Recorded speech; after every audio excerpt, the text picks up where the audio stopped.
Alright mga gar, magkakabit ngayon tayo ng pop-up doll. Pwede na! Para sa ating ADB. Yan, kompleto na tayo sa gamit. Ang gagamitin natin busina ay Bosch Europa. Yan, para maiba naman dahil kadalasang gamit nila is snail horn at saka mga air horn, yung mga nakakabit sa truck. So ayun, nakalas na natin tong kabilang side. Doon naman tayo sa kabilang side magkakalas na naman para mawiringan natin ng maganda. Ito ang busina natin, Bosch Europa. So ayun, kalas na yung dalawa. So magwa-wiring na tayo ngayon.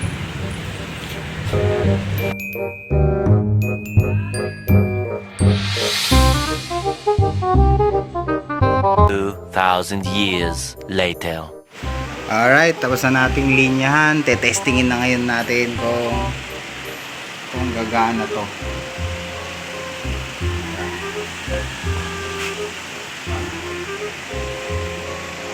Testingin na natin kung gagana.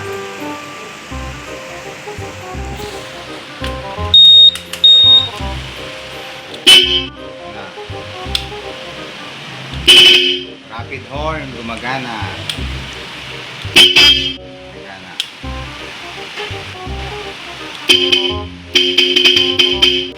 Ayos. Nagana. Sa Bosch horn yun. Bosch horn ang gamit natin. Ayan. So, sasara na natin muna yung wiring. Ayusin muna natin. So, ayun mga kachillax, na ayos na natin yung wiring. Ayun yung module natin. So, okay na rin yung relay dito. Ayan, okay na rin. So, ibabalik na natin yung side fairings. Ayan mga kachillax, buo na natin. Ayan, nabuo na natin yung fairings, na linyahan na natin. Okay na lahat, all goods na. So, testing na.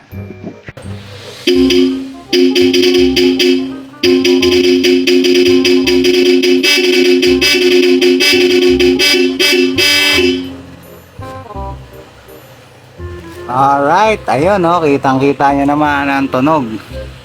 Ayan, Bosch Europa ang gamit natin dyan.